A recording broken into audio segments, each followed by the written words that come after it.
Pernahkah kau mendengar nama Longinus? Sebuah nama yang terlupakan dari kitab-kitab, namun dikenal dalam tradisi kuno gereja. Seorang prajurit Romawi yang dalam satu tusukan tombaknya menggenapi nubuat yang tertulis sejak berabad-abad sebelumnya. Namun, apakah dia hanya seorang algojo biasa? Mari duduk dan dengarkan. Ini bukan sekedar kisah tentang darah dan tombak, tetapi tentang mata yang buta dan hati yang dibuka oleh terang yang sejati. Longinus dilahirkan di sebuah kota kecil bernama Kapadokia, yang terletak di Turki modern. Ia bukan anak dari bangsawan, bukan pula dari keluarga biasa. Ayahnya, Gaius Cassius, adalah seorang perwira legiun yang telah mengabdi di medan perang sejak muda. Ibunya adalah perempuan lokal yang saleh menurut adat Romawi, namun memiliki darah Yunani dari garis ibunya. Sejak kecil, Longinus tumbuh dalam suasana disiplin dan keras. Ayahnya mendidiknya untuk menjadi pejuang sejati. Kuatkan hatimu, kata Gaius. Dunia ini tidak mengenal belas kasihan bagi yang lemah. Namun, satu hal membuat Longinus berbeda dari anak-anak lain. Ia buta sebelah mata. Ketika berusia 7 tahun, ia terserang infeksi parah akibat luka terbuka yang dibiarkan kotor setelah bermain perang-perangan di ladang. Luka itu menjalar hingga ke matanya. Mata kanannya menjadi gelap, tak dapat melihat, dan membuatnya menjadi bahan ejekan anak-anak lain. Tapi Longinus tidak menyerah. Ia berlatih lebih keras, menebus kekurangannya dengan ketangguhan. Dari usia muda, dia belajar bahwa dunia hanya mengingat mereka yang kuat atau yang kejam. Saat usianya cukup, Longinus bergabung dalam Legiun Romawi. Dan karena pengaruh ayahnya serta kemahirannya dalam bertarung, ia cepat naik pangkat. Ia bukan hanya tangguh dalam bertempur, tetapi juga setia pada sumpahnya kepada Roma. Namun, kebutaan sebelah matanya tetap menjadi luka batin yang tak sembuh. Setiap pagi, ketika mencuci wajahnya, ia menyentuh kelopak matanya yang kosong itu, dan dalam hatinya ia bertanya, apakah dewa-dewa Romawi benar-benar adil? Beberapa tahun kemudian, ia dikirim sebagai bagian dari pasukan ke Yudea, wilayah yang terus bergolak.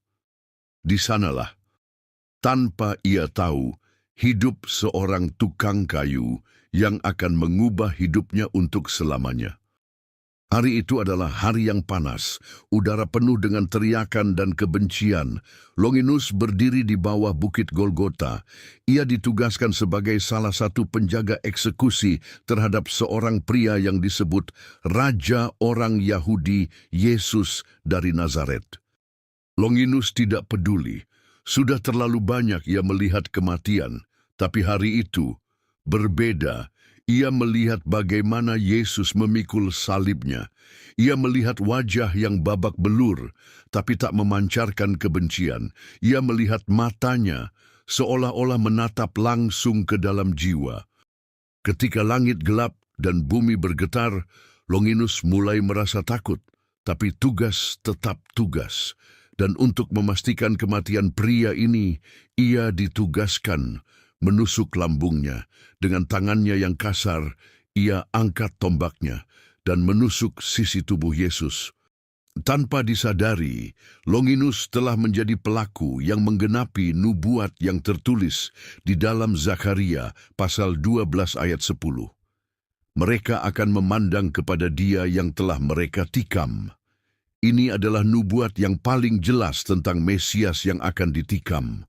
Yesaya 53 ayat 5-9. Tetapi dia tertikam oleh karena pemberontakan kita. Dia diremukkan oleh karena kejahatan kita. Ganjaran yang mendatangkan keselamatan bagi kita ditimpakan kepadanya. Dan oleh bilur-bilurnya kita menjadi sembuh. Kita sekalian sesat seperti domba, masing-masing kita mengambil jalannya sendiri, tetapi Tuhan telah menimpakan kepadanya kejahatan kita sekalian. Dia dianiaya, tetapi dia membiarkan diri ditindas dan tidak membuka mulutnya. Seperti anak domba yang dibawa ke pembantaian, seperti induk domba yang keluh di depan orang-orang yang menggunting bulunya, ia tidak membuka mulutnya. Sesudah penahanan dan penghukuman ia terambil, dan tentang nasibnya siapakah yang memikirkannya? Sungguh, ia terputus dari negeri orang-orang hidup, dan karena pemberontakan umatku, ia kena tulah. Orang menempatkan kuburnya di antara orang-orang fasik, dan dalam matinya ia ada di antara penjahat-penjahat, sekalipun ia tidak berbuat kekerasan dan tipu, tidak ada dalam mulutnya. Dari lambung Yesus yang tertikam, darah dan air keluar, memercik ke wajah Longinus. Beberapa tetes masuk ke mata kanannya yang buta. Ia terhuyung, terdiam, dan tiba-tiba penglihatannya pulih. Mata yang selama ini gelap, kini melihat terang. Longinus jatuh berlutut. Sungguh, orang ini adalah anak Allah, bisiknya, dengan air mata bercampur darah di wajahnya. Langit gelap di atas Golgota masih terpatri di benaknya. Angin panas, debu, teriakan, dan suara petir seolah berputar tak henti dalam pikirannya. Longinus berdiri mematung. Tangannya masih memegang tombak yang baru saja menembus lambung seorang pria, seorang yang disebut Raja orang Yahudi, Yesus dari Nazaret. Darah dan air keluar dari tubuhnya. Tapi yang mengganggunya bukan itu, bukan juga gempa bumi atau teriakan kerumunan. Yang mengganggunya adalah tatapan itu.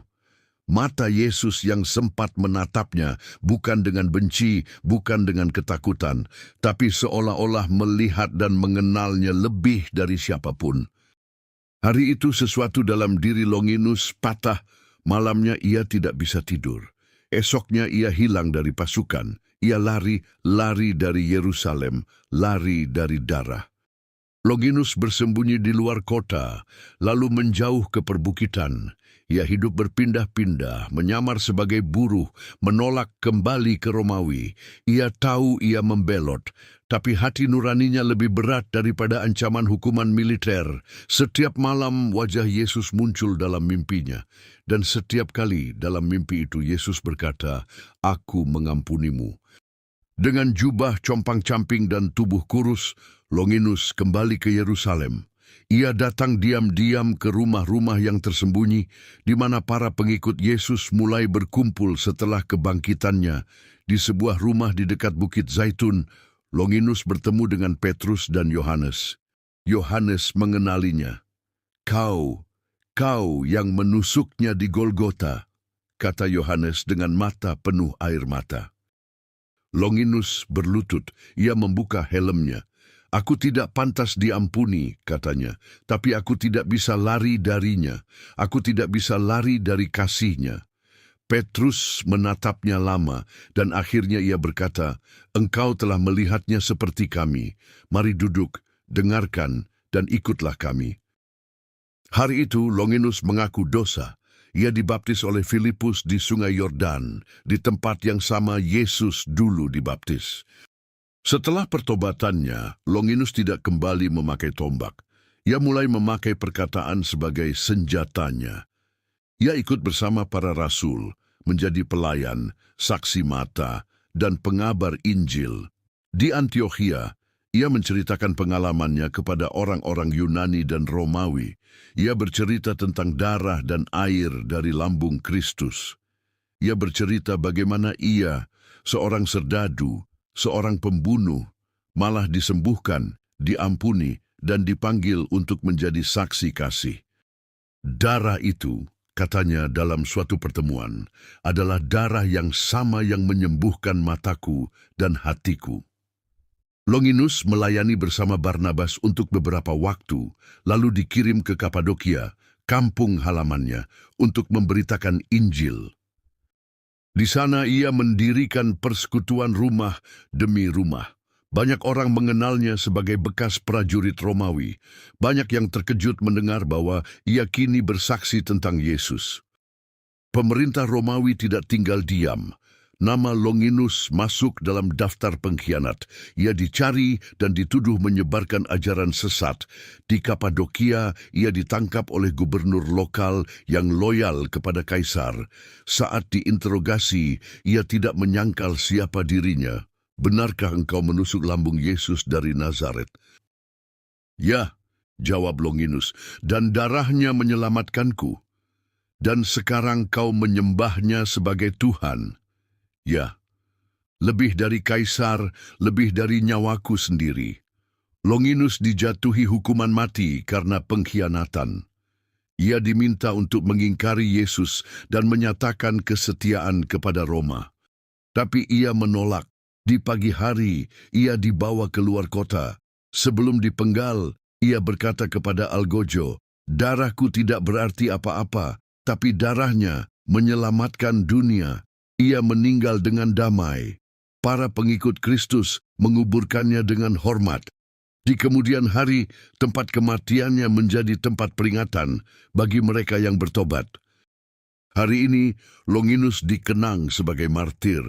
Ia adalah contoh hidup dari seseorang yang pernah menyakiti Sang Juru Selamat, namun diampuni. Ia menunjukkan bahwa tidak ada dosa yang terlalu besar untuk ditebus oleh salib Kristus. Ia adalah bukti bahwa kasih Tuhan sanggup mengubah tombak menjadi kesaksian, prajurit menjadi murid, pembunuh menjadi martir. Sahabat, jika Longinus, seorang yang pernah menikam Tuhan, bisa diampuni dan dipulihkan, maka tidak ada satu pun dari kita yang terlalu jauh untuk dijangkau oleh kasih itu. Darah dan air yang keluar dari lambung Yesus masih mengalir bagi siapapun yang mau percaya hari ini. Tuhan memberkati.